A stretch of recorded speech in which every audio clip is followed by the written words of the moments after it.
Well, it's about midday. It has not been a work day because we had total rain out.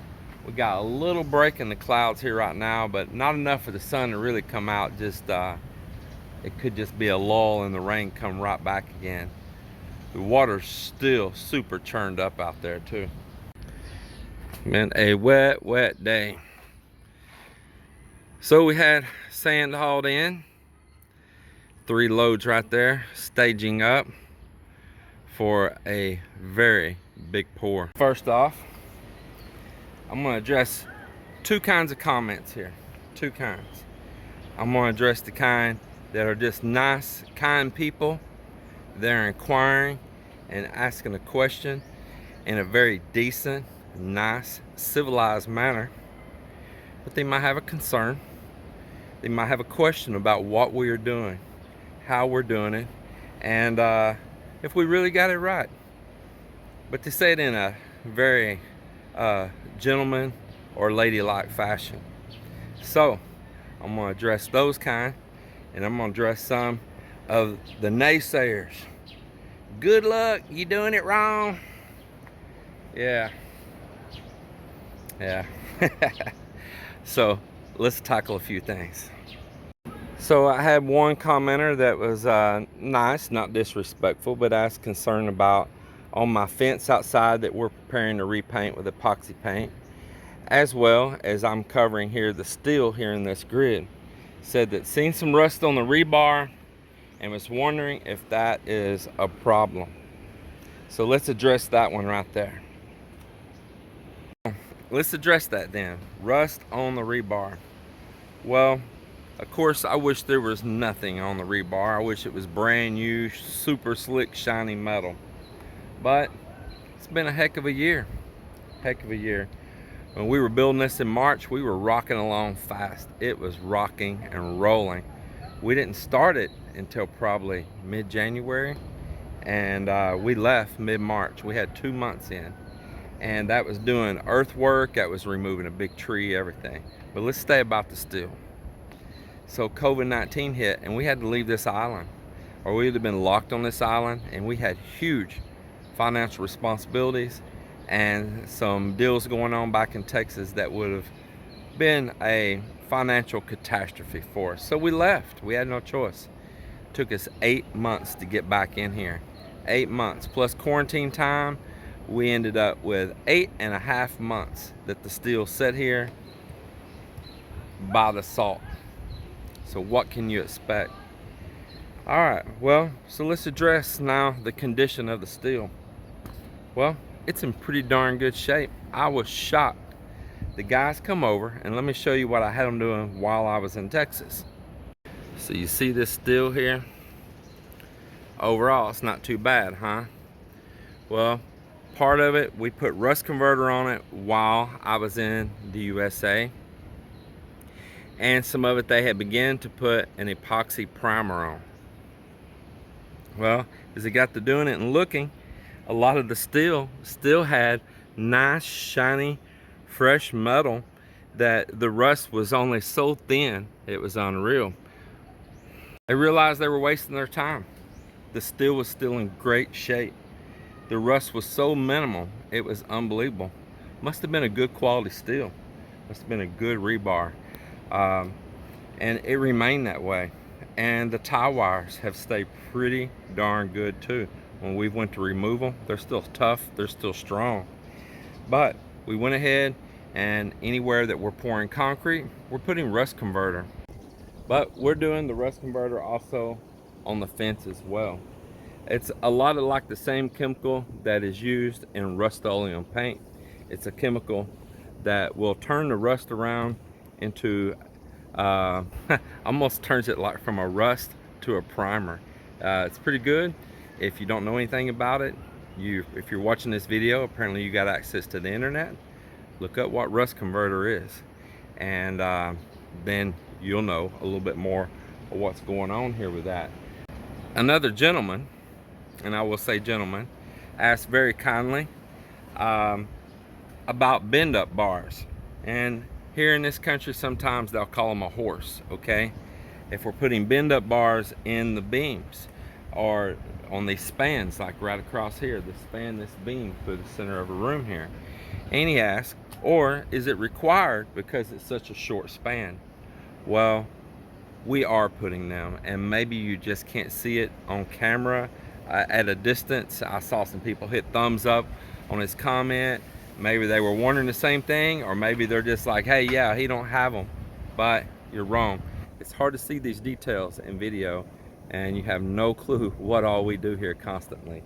If I covered it all in video, man, the videos would be tremendously long. I'm gonna look right here. You see that center bar out there, and it's got a bend down on the end, and it's passing through and crossing over to the other side and a bend down. One picks up over there on the other side of our work wire right there. I'll go over there and show you in a minute. And one's coming out from the wall, and it's right here. And see, these things can be hard to see.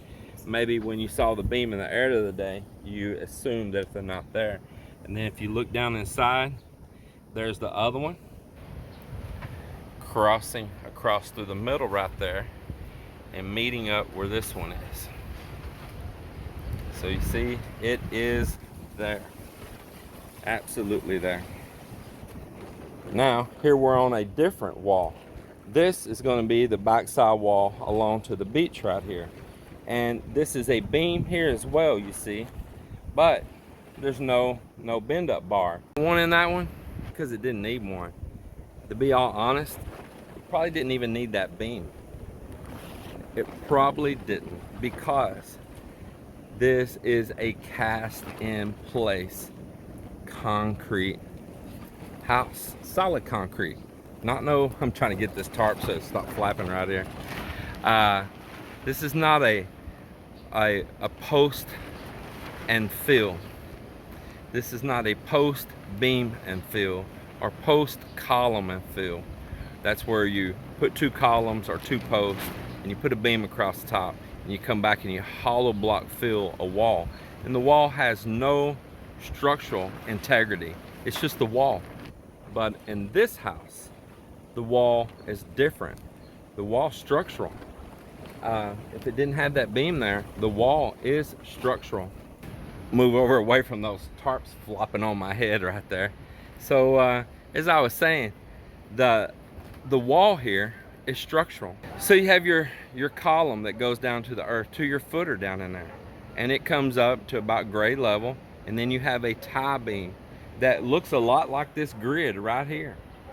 It looks pretty much identical to this grid right here, and that is your tie beams between all your columns and structure that's poured down at grade level down here.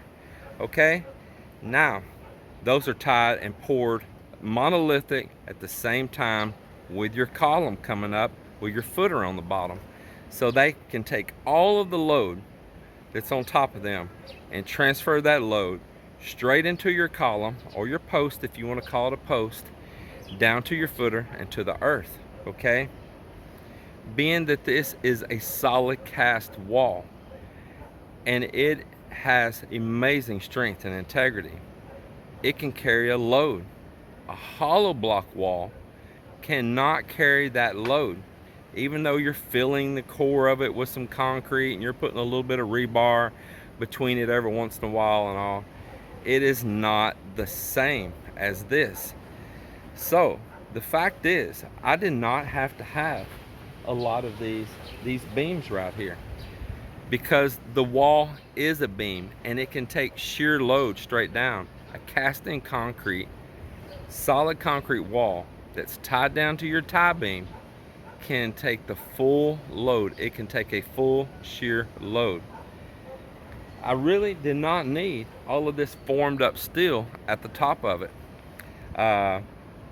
Could have adjusted the steel in the wall itself to carry a little bit more strength right there at the top where a floor would be poured on top or something, but it actually did not need as much as you see here. I agree with some of you. You know, you're talking about how much steel's here. I agree. But the thing is, I'm in a foreign land. The local engineers here, they are not familiar with this. They're not familiar with it. What they know is post and beam, or column and beam construction with a fill wall. Hollow block is a fill wall. And so therefore, the only way that they're going to stamp and approve is if I put just like a post and beam construction. So that was a cost in what I had to do. It made it overbuilt. It's mega strong. But the fact is, on these that have walls underneath them like this, they didn't need that. Now the one that's a span in the middle, like that's an open in the middle of a room right there, yes, it needs a beam, and it needs those bend ups, it needs those horses in it, and you want to avoid flexion and things. So good question, and I hope that answers some questions for some of you. If I was building this as a single story structure with a flat deck concrete roof, this thing could have been turned out mega fast, especially if we were not having to put beams on top of walls that can carry a shear load anyway. This thing could have went up mega fast. But this is part of what you have to deal with, you know. This is part of it. I have the ones, if you put that pipe inside that beam, it's going to cause the beam to crack and you're going to lose integrity and all. Well, once again, when I decided to place that inside that beam, I knew that beam really didn't need to be there anyway. Then we're going to go back to something I've already covered before: expansion and contraction. We're in a country that the temperature maybe fluxes 10 degrees on the Fahrenheit scale, which is not very much. I mean, it'd be a miracle if it fluxed 15 degrees. So we don't have that. We don't have it. I'm in a tropical region. You adjust to where you're at. If you're in cold weather zone that it's that massively changing temperatures, you may not want to do this. Then I've got you're putting a sub panel in every room, and that's a really expensive way to do it, and you're just wasting money, and that's just crazy nonsense. I mean, I respect the people giving their input. I do. Maybe they think they're helping me, they're gonna save me, or maybe they just think, man, this dude's just wasting money. But I'm not. I know exactly what I'm doing. And I know you're going to say, I've been pulling wire for 40, 50 years. This is my job. This is my career. It is. Where you live, what you're doing, and by your electric code there. It is. It's by your way. First of all, we just run one leg of electricity here, single phase. Not a two-phase, not a three-phase. There's no delta high leg, you know. For some special equipment somewhere in some factories here there is, but not here at this home. This is one phase of electricity, one single leg. That's it. And then most of these houses here in the Philippines, they don't even have an earth ground. I'm putting an earth ground, but most don't even have an earth ground. It's not your electric code or where you're at. I'm putting an earth ground. That's why some of my viewers, like George and some others, they caught on that my boxes actually had a grounding bar in it, because that is rare here. That is rare here. So let me teach you something. Even though you're an electrician, let me teach you something. This is not the USA or North America or some other countries. This is the Philippines. I'm actually doing things in some perspectives above their standard. I'm not beating the Philippines up. They've been here functioning for as many years as much other places. They've been around here longer than the United States has been established as a nation. So let's think about that. So let's look now at the whole thing about my electricity. I'm running solar, and these panels here, they're just the beginning, and they're just temporary mounted because we are in construction phase, and there will soon be walls and rooms and kitchen and dining room and everything there, and all the panels will have to go up. I'm running inverters, and these inverters will run parallel, meaning they're stackable. You can expand your watts that you produce. You can expand the amps that you produce by adding on more inverters as needed. So you can run them down to there. Stackable, parallel. I bet there's many of you electricians out there have never dealt with solar. You might have been pulling electricity your entire life and never dealt with solar. So that steps into a whole new realm. But it's not that difficult. It's still pretty simplistic. Some people just make it too complicated, just like these naysayer commenters. They just make people start second guessing themselves and start getting things all complicated, you know. Man, you gotta know every tiny detail of how a panel was built and every tiny component in there on the board, you know, inside your inverter. No. Relax. It is not that complicated. So I'm gonna have a mechanical room up on the roof, and all my solar panels are gonna be up on the roof. They're gonna work like shading areas, canopies for me over my flat deck roof. They're gonna help protect sunshine from pouring down onto my concrete roof, heating up the concrete, thus heating up my house. And you don't want to put panels right down against concrete or anything like that. They need to breathe underneath the backside a little bit. These solar panels don't like heat. They lose efficiency if they can't breathe. So you need a void behind the solar panels. Well, they're going to be all put together on a frame like a canopy. They're going to be like a roof. I'm going to hang out underneath them. When I look up, like I see this black tarp, I'm going to look up and see the bottom of solar panels. So not only is the solar panels creating me electricity, and they are also making my house shaded and therefore providing me, oddly enough, some thermal cooling right there. So you're wondering, well, what's that got to do with your electricity? Well, up on my roof right there, then, you kind of want your panels to stay close by. Now, I know you can run strings and you can run parallels, you know, series and parallel, run strings. I'm doing that now. Those three panels right there, they're tied together. Those three are tied together. These three are tied together. Those three are tied together. And so that's really working like one single unit. That's really working like one single unit. And that's working like one single unit. And then they're going to a combiner box. So I'm running a series and a parallel at the same time. And by doing that and upping my voltage, increasing my voltage from just being a low volt, let's say like 32 volts or whatever, and you run all these together and then you got really high amps but a low volt, you're gonna have to have some big expensive wire to do that. But when you up the voltage like I have, and I'm running on up instead about 113 volts, and maybe if it's a cooler day they might be hitting like 123, 130 volts or something like that.